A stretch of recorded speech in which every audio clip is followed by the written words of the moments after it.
Et pour parler justement des progrès en matière d'audition, de langage également des signes, le professeur Jean-Pierre Fariot nous a rejoint ici même sur ce plateau. Soyez le bienvenu. Merci beaucoup, madame.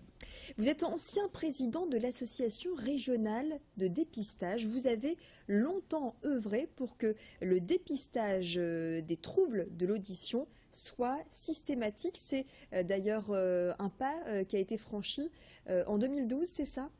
Qu'est-ce qui s'est passé? Arrêté signé par M. Bertrand. Après, mais la mise en place d'un dépistage systématique est toujours difficile. D'abord, il n'y en a que 5 qui se font chez les nouveau-nés, parce qu'il faut que la maladie soit fréquente. C'est un problème de santé publique. La surdité néonatale, c'est 1 pour 1000. Il faut qu'elle soit grave. La surdité, c'est grave parce qu'un enfant ne peut apprendre, ou un adulte ne peut apprendre à parler que s'il entend. Et on a, je dirais, 1 an à 18 mois pour lui faire entendre quelque chose de façon à ce qu'il puisse engranger des mots, les ressortir, c'est-à-dire parler. Et jusque maintenant, on n'avait pas de possibilité de faire un dépistage. Rappelez-vous, peut-être pas chez les plus jeunes, mais on avait des petites boîtes métalliques qui faisaient lavage, et on utilisait ça pour savoir si l'enfant entendait. C'est très, je dirais, aléatoire. Aujourd'hui, on a des méthodes électrophysiologiques très précises. Quelles sont-elles, justement, ces méthodes appliquées aux nouveau-nés C'est simplement faire écouter à l'enfant un son et enregistrer l'électricité que ça produit.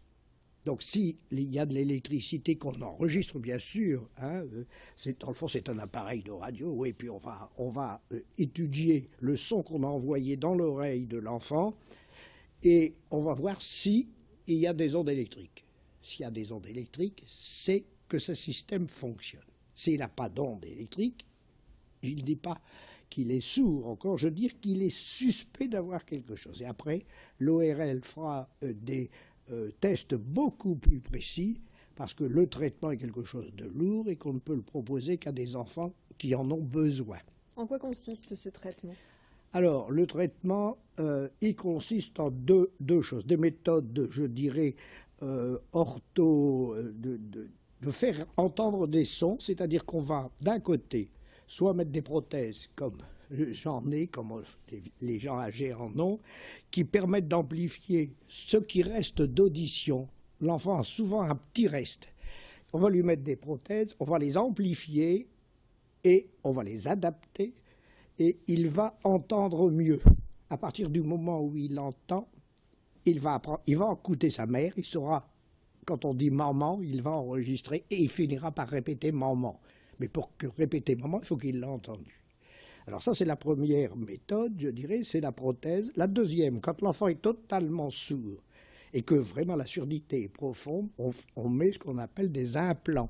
C'est-à-dire qu'on chante l'oreille, on a un écouteur et on a une transformation et ça va directement au cerveau où ça excite la zone cérébrale qui permet d'entendre. Et donc, ça, c'est ce qu'on appelle les implants cochléaires.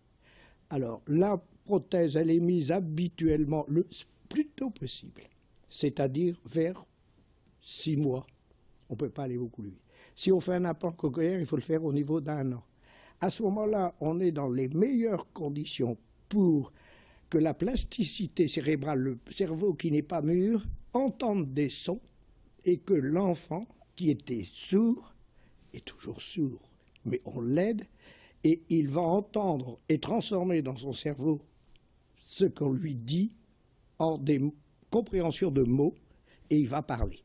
Le problème, il est là. Aujourd'hui, on peut dire que quand les enfants sont sourds, bilatéraux, profonds, même sévères, ces enfants vont parler et avoir une communicabilité dans la vie quasi normale si on les a pris tôt.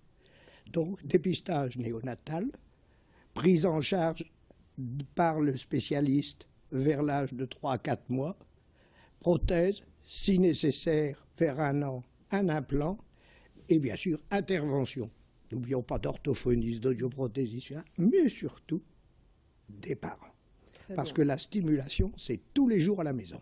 Très bien. En tout cas, merci beaucoup, professeur Fario, de nous avoir éclairé sur cette évolution. En tout cas, ça a bien évolué pour ces enfants, effectivement, qui peuvent désormais entendre quasiment correctement quand c'est pris à temps. Merci beaucoup. Je rappelle que vous êtes ancien président de l'association régionale de dépistage des troubles de l'audition.